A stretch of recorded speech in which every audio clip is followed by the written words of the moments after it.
ఓం శ్రీ గురుభ్యో నమ. ఓం శ్రీ మాత్రే నమ. దేవగురువైన బృహస్పతి మార్చి 11వ తారీఖున వక్రత్యాగం జరుగుతుంది. వక్రత్యాగం అంటే ఏంటంటే సాధారణ స్థితిలోకి రావటం అని అర్థం. ఉదయం 6:26 పునరుసు నక్షత్రంలో మిథున రాశిలో సాధారణ స్థితిలోకి వెళ్ళిపోతాడు. ఇక్కడ డైరెక్ట్ రిట్రోగ్రేడ్ అంటాం మనం. డైరెక్ట్ అంటే ఏంటంటే డైరెక్ట్ మార్గంలోకి వస్తున్నాడు, అంటే రిట్రోగ్రేడ్ వెళ్ళి డైరెక్ట్ మార్గంలోకి వస్తున్నాడు. అంటే వక్రత్యాగం అనేది పోయి రుజుమార్గంలోకి దేవగురువైన బృహస్పతి రుజుమార్గంలోకి వస్తున్నాడు. ఇక్కడ గురువు సంతానకారకుడు, అలానే విద్యాకారకుడు, భాగ్యకారకుడు, లాభకారకుడు, యశస్సుని, కీర్తిని, విద్యని, ఫైనాన్షియల్ పరంగా గ్రోత్ చేసే కారకత్వాన్ని వహించే గ్రహం ఏమిటి అంటే గురువు అని అర్థం. ఈ దేవగురువు అయిన బృహస్పతి మొన్నటి వరకు కూడా వక్రస్థితిలో ఉన్నాడు. ఈ వక్రస్థితిలో మార్చి 11వ తారీఖున వక్రస్థితి నుంచి వెళ్ళి సాధారణ స్థితిలోకి వస్తున్నాడు. సాధారణ స్థితిలోకి వచ్చినప్పుడు మరి ద్వాదశ రాశుల వాళ్ళకి ఎలాంటి ఫలితాలు జరగబోతున్నాయి అంటే, ముఖ్యంగా ప్రధానంగా అన్ని గ్రహాల్లో ముఖ్యమైన గ్రహం ఏమిటి అంటే గురువు. అందువల్ల పాత రోజుల్లో మనకి గురుబలం ఉందా అని చూసేవాడు. అంటే వివాహానికి కానీ అలా సంతానానికి కానీ ద్వితీయ భావకారకుడైన, అంటే ద్వితీయ భావకారకుడు, పంచమ భావకారకుడు, అలానే భాగ్య భావకారకుడు, లాభభావకారకుడైన గురువు ఏ విధంగా ఉండబోతున్నాడు అంటే ఆర్థిక స్థితిగతులు మెరుగుపరచబోతున్నారా, సంతానం కలగబోతుందా, వివాహం కలుగుతుందా, కుటుంబ పరంగా చిక్కులు అనేవి ఎలా ఉండబోతున్నాయి, చిక్కులు ఉంటాయా, విడిపోతాయా, ఇవన్నీ కూడా దేవగురు అయిన బృహస్పతి ద్వారానే మనకు తెలుస్తుంది. ఇవన్నీ కూడా గోచారరీత్యా ఫలితాలని చెప్పబోతున్నాం. అంటే ఇవన్నీ కూడా గోచారరీత్యా మనం తెలుసుకుంటే మనకి ఎలాంటి మన పరిహారాలు చేసుకోవాలి, ఏ విధంగా వెళ్ళాలనేది మన నిర్ణయం ఖచ్చితంగా తీసుకోవచ్చు. ముఖ్యంగా ద్వాదశ రాశుల వాళ్ళందరికీ కూడా గురువు ఎలాంటి ఫలితాన్ని ఇవ్వబోతున్నాడో మనం ఒకసారి తెలుసుకుందాం. ధనుస్సు రాశి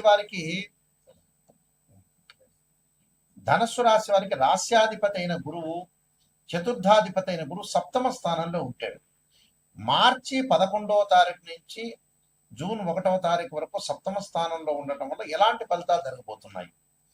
వివాహ ప్రయత్నాలు అనుకూలంగా ఉండటం, సుసంపన్నమైన కుటుంబం నుంచి అమ్మాయి కానీ అబ్బాయి కానీ రావటం, ప్రేమించిన యువతి యువకులు వివాహాలు జరిగే అవకాశాలు ఉంటాయి.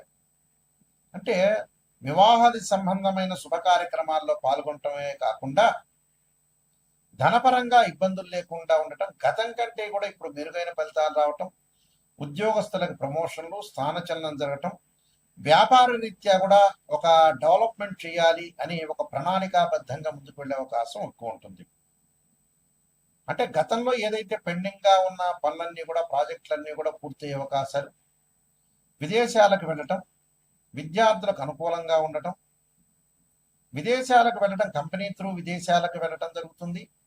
దాంతోపాటు ఫారిన్ కంట్రీస్కి అబ్రాడ్ వెళ్ళే వాళ్ళకు కూడా అనుకూలంగా ఉంటుంది. అక్కడ వ్యాపారము హోటల్ రెస్టారెంట్స్ కూడా చేసే అవకాశం ఉండటం, ఫారెన్ ట్రావెల్స్ అనేవి చేసే అవకాశం ఉంటుంది. అంటే కేవలం కంపెనీతోనే కాదు, విద్యార్థులు కూడా మంచి యూనివర్సిటీలో సీట్ వచ్చే అవకాశాలు ఎక్కువ ఉంటాయి అబ్రాడ్లో.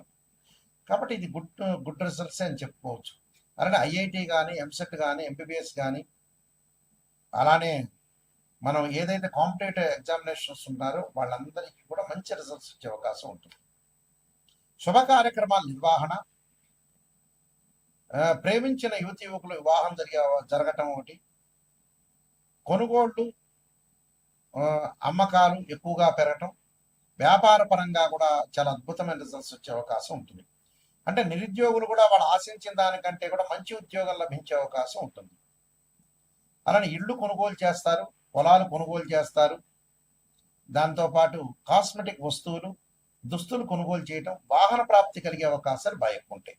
అంటే ఇవన్నీ కూడా వాళ్ళకి అనుకూలంగా ఉండే అవకాశం ఉంది. ఎందుకంటే సప్తమంలో గురువు మంచివాడు. అంటే ఇందాక చెప్పాక 2, 5, 7, 9, 11 స్థానాల్లో గురువు మంచివాడని. ప్రధానంగా వివాహానికి సంబంధించిన విషయాల్లో చాలా పాజిటివ్ రిజల్ట్స్ వచ్చే అవకాశం ఎక్కువ ఉంటుంది. గతంలో అమ్మాయికి కానీ అబ్బాయికి కానీ వివాహం చెందలేదు, వివాహం కావట్లేదు అనుకున్న తల్లిదండ్రులు ఎవరైతే ఆందోళన చెందుతున్నారో అలాంటి వాళ్ళందరికీ కూడా మంచి సంబంధాలు వచ్చే అవకాశాలు ఎక్కువ ఉంటాయి. అంటే సుసంపన్నమైన కుటుంబం నుంచి మంచి సంబంధాలు వచ్చే అవకాశం అనేది బాగా ఎక్కువగా ఉంటుంది. కాబట్టి వీళ్ళు ఎలాంటి ఆందోళన చెందాల్సిన పని లేదు. లైఫ్ అనేది లీడ్ అయ్యే అవకాశం ఉంటుంది. మరింత బాగుండాలంటే కొన్ని పరిహారాలు చేసుకోవాలి. దానిలో ఆ పరిహారాల్లో వాళ్ళకి బృహస్పతి అనుకూలంగా ఉండటానికి గురువు యొక్క జపం చేసుకోవటం, ఇంట్లో దేవానాంచ ఋషీనాంచ గురుకాంచన సన్నిపం బుద్ధిమతం త్రిలోకేశం తమ నమామి బృహస్పతి అనే మంత్రాన్ని చదువుకోవాలి. దత్తాత్రేయ స్వామి యొక్క స్తోత్ర పాలనం చేసుకోవాలి. అలానే పేదలకి వస్త్రదానం చేసుకోవాలి. వస్త్రదానంతో పాటు ఎవరికైనా సరే దాహాన్ని తీర్చడానికి నీళ్లను ఇవ్వటం, వస్త్రాన్ని ఇవ్వటం, విద్యార్థులకి పుస్తకాలు ఇవ్వటం కూడా చాలా మంచిది. అయితే విద్యార్థులకు మటుకు చాలా అనుకూలంగా ఉంటుంది, వాళ్ళకి ఎలాంటి ప్రాబ్లం లేదు. ఇలాంటి పరిహారాలు చేయండి, ఇప్పుడు మంచి జరిగే అవకాశాలు ఖచ్చితంగా ఉంటాయి. ఈ గురువు వల్ల ఈ గోచారీత్యా మనకి గురుగ్రహం అనేది సంవత్సర కాలం పాటు ఉంటుంది. ఒక రాశి నుంచి మరో రాశికి మారుతుంది. గురువు అనుకూలంగా ఉండటమే ప్రధానమైన విషయం. ఏమిటంటే అన్ని గ్రహాల్లో ప్రాధాన్యత సంతరించుకున్న గ్రహం ఏంటంటే గురువు.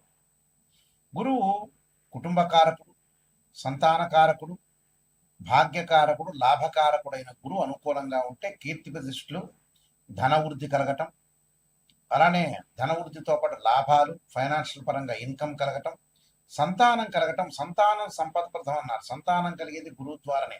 కుటుంబ పరంగా ఇబ్బందులు లేకుండా ఉండటం, కుటుంబ పరంగా అన్ని కూడా అనుకూలంగా ఉండాలంటే గురువు అనుకూలంగా ఉండాలని అర్థం. ఇప్పుడు చెప్పిన ఫలితాలన్నీ కూడా గోచారరీత్యా చెప్పబడే ఫలితాలు అంటారు. అంటే what is the difference between transit system and birth chart? Transit system అంటే ఏంటంటే గ్రహాల యొక్క మూమెంట్స్. అంటే ప్రతి నెలలో కూడా మనం రాశి ఫలితాలు చెప్పుకున్నట్టనే గ్రహాలన్నీ కూడా మారుతూ ఉంటాయి. ఈ గ్రహాలన్నీ మారుతున్నప్పుడు ఈ నెలలో ఏ విధంగా జరగబోతుంది అనేది గోచారం.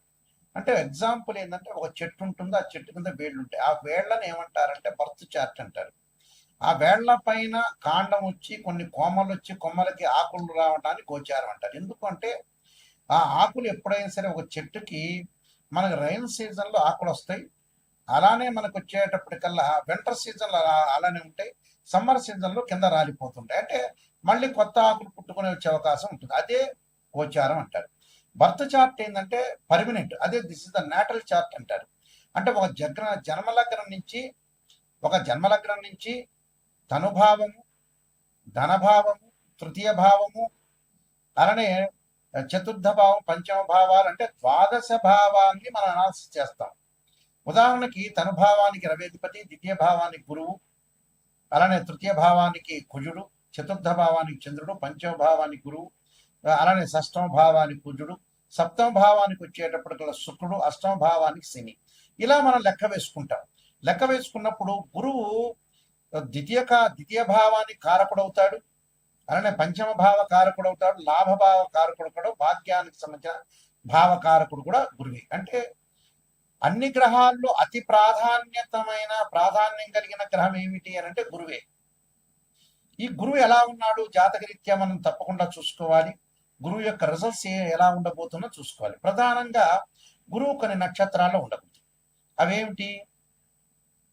అశ్విని, మఖ, మూల, ఆరుద్ర, స్వాతి, శతభిషము, దానితో పాటు పుష్యమి, అనురాధ, ఉత్తరాభాద్ర నక్షత్రంలో ఉండకూడదు. జన్మలగ్నం నుంచి 6, 8, 12 స్థానాల్లో గురువు ఉండకూడదు. గురువు రాహుతో గాని, కేతువుతో గాని, శనితో గాని కలిసి ఉండకూడదు. ఈయన నేను చెప్పే నక్షత్రాల్లో కూడా ఉండకపోవడం అనేది చాలా మంచిది. అయితే ఇవన్నీ కూడా ఏమిటంటే బర్త్ చార్ట్ అనుసరించేవి. గోచారరీత్యా 2, 5, 7, 9, 11 స్థానాల్లో గురువు ఉంటే మంచివాడు గోచార పరంగా.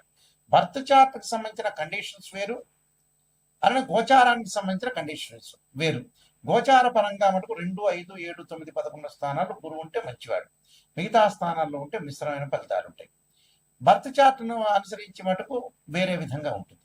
కాబట్టి ఇక్కడ గురువు ఎలా ఉంటున్నాడు అంటే బర్త్ చార్ట్లో ఒక రకంగాను, గోచార రకంగాను వేరే రకంగా ఉంటుంది. అయితే ఇది కన్ఫ్యూజ్ పడకుండా ఏ స్థానాల్లో ఉన్నారు, ఏ విధంగా ఉండబోతున్నారు, మనకి ఎలాంటి ఫలితాలు వస్తాయి అనేది ఆలోచించేయండి. అంటే ఇక్కడ కన్ఫ్యూజ్ ఏమీ లేదు. బర్త్ చార్ట్లో ఒక రకంగా నియమాలు ఉంటాయి, గోచార రీత్యా వేరే రకంగా నియమాలు ఉంటాయి. ఇప్పుడు మనం గోచారం ప్రకారంగా చెప్పుకుంటున్నాం కాబట్టి 2, 5, 7, 9, 11 స్థానాల్లో ఉంటే గురువు మంచివాడు, మిగతా స్థానాల్లో ఉంటే మంచివాడు కాదు అని అర్థం. ఇలాంటివన్నీ కూడా ఎప్పుడు కూడా జాతకాన్ని చెప్పించుకునేటప్పుడు నెగిటివ్ అనేది చెప్పించుకోవాలి. నెగిటివ్ పాజిటివ్ రెండుగా చూసుకోవాలి. నెగిటివ్ ఏదైనా ఉంటే దాన్ని పాజిటివ్గా చేసుకోవాలి. అంతా పాజిటివ్ అనేది ఆలోచన చేయొద్దండి. ఇప్పుడు ఎందుకంటే ఒక ఆస్ట్రాలజర్ని అప్రోచ్ అయ్యేటప్పుడు నెగిటివ్ పాజిటివ్ రెండు ఉంటాయి. గురువు గారు పాజిటివ్ని చెప్పారని ఆలోచన చేయొద్దండి. నెగిటివ్లో వచ్చి మనం పాజిటివ్ జరిగే అవకాశాలు ఖచ్చితంగా ఉంటాయి. కాబట్టి భయభ్రాంతులు చెందాల్సిన పని ఏం లేదు. నేను నెంబర్ ఆఫ్ ఆస్ట్రాలజీ బుక్స్ రాశాను.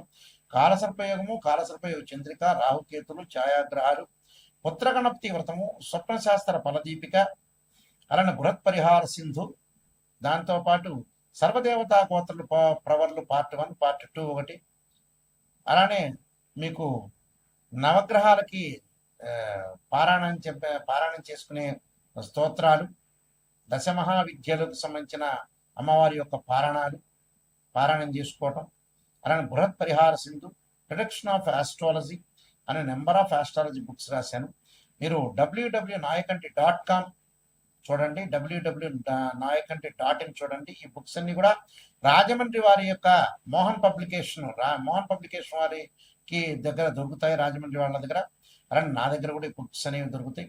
తప్పకుండా నిజాన్ని తెలుసుకోవడానికి మాత్రమే నాకు ఫోన్ చేయండి. ఎప్పుడు కూడా మన లైఫ్ని ఎప్పుడు కూడా మనం మోసం చేసుకోకూడదు.